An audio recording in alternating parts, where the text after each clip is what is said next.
बिस्मिल्लाहिर्रहमानिर्रहीम। अस्सलाम वालेकुम व्यूअर्स, कैसे हैं आप सब। मैं उम्मीद करती हूँ सब खैरियत से होंगे। मैं आपको jasmine health and beauty tips में खुश आमदीद कहती हूँ। जिन लोगों के बाल बहुत ज़्यादा खुश्क रहते हैं उनको बहुत से मुश्किलात का सामना करना पड़ता है। उनके बाल पतले होने के साथ कमज़ोर होकर गिरने लगते हैं। इसके अलावा बाल दो शाखा भी हो जाते हैं। इससे पहले मैं डैंड्रफ और ऑयली हेयर वालों के लिए वीडियो बना चुकी हूँ। आज मैं बना रही हूँ ड्राई हेयर वालों के लिए। मैं अलग अलग वीडियो को इसीलिए पार्ट्स में डिवाइड किया है ताकि आप लोगों को आसानी से समझ आ जाए। पहली वीडियो ऑयली और डैंड्रफ वालों के लिए है और आज की वीडियो ड्राई हेयर वालों के लिए है।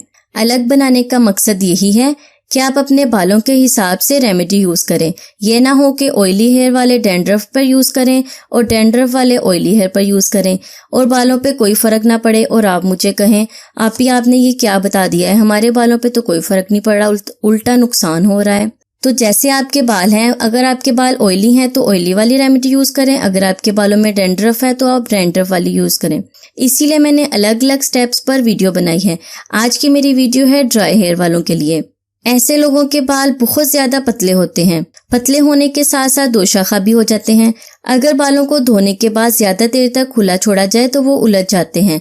उलझने के बाद उन्हें सुलझाना बहुत ही मुश्किल हो जाता है। ऐसे बालों में लचक बिल्कुल नहीं रहती। इनको सुलझाने के दौरान बाल टूट भी जाते हैं। खुश्क बालों की बहुत ज्यादा तवज्जो करनी पड़ती है। अगर इन पर जरा सी मेहनत कर ली जाए तो ये बहुत ही खूबसूरत बनाए जा सकते हैं। इन बालों के मसाइल के लिए आज की मेरी ये रेमेडी बेस्ट है। इससे पहले आज की रेमेडी उसका तरीका इस्तेमाल डिटेल से बताऊं। अगर आप मेरे चैनल पर नए हैं तो चैनल को सब्सक्राइब करना ना भूलें और साथ में लगे बेल आइकॉन के बटन को भी दबा दें ताकि मेरी हर आने वाली डेली वीडियो की नोटिफिकेशन आपको सबसे पहले मिल सके।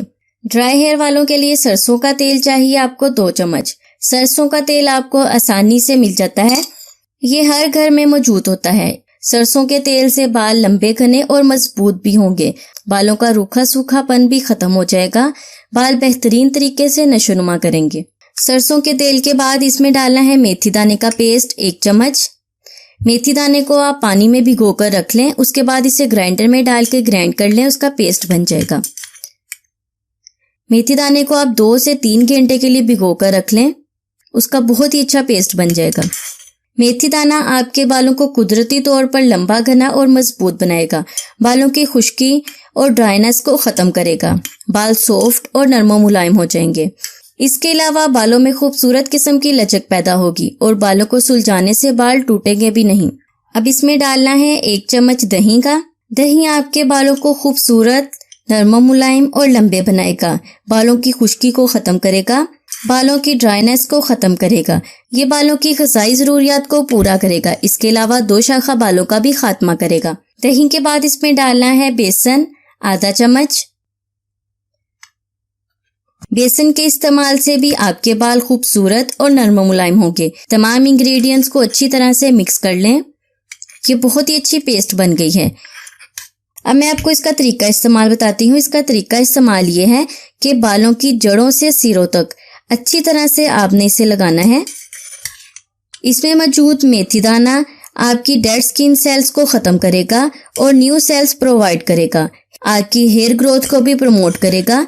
मेथी दाना गंजपन का बेहतरीन इलाज है। यह आपके बालों को गिरने और टूटने से बचाएगा। इस पेस्ट को आपने बालों की जड़ों में अच्छी तरह से लगाना है। बालों की जड़ों से सिरों तक मसाज करते हुए लगाएं और लगाने के बाद 1 घंटे के लिए इसे ऐसे ही छोड़ दें। 1 घंटे बाद अपने बाल वॉश कर लें। आप देखेंगे कि बालों का रूखा सूखापन खत्म हो जाएगा। बाल बिल्कुल नरम मुलायम, सॉफ्ट और शाइनी हो जाएंगे। जिनके बाल बहुत ज्यादा ड्राई हैं वो इस रेमेडी को हफ्ते में 2 से 3 बार जरूर यूज करें। मैं गारंटी के साथ कहती हूँ उनके बालों की ड्राइनेस खत्म हो जाएगी। बाल सॉफ्ट और शाइनी हो जाएंगे। सो व्यूअर्स, कैसी लगी आपको मेरी ये रेमेडी? उम्मीद करती हूँ अच्छी लगी होगी। अच्छी लगी तो इसे 1 लाइक तो जरूर कर दें। मिलते हैं नेक्स्ट रेमेडी में। तब तक के लिए मुझे इजाजत दें और अपना बहुत सारा ख्याल रखें। अल्लाह हाफिज।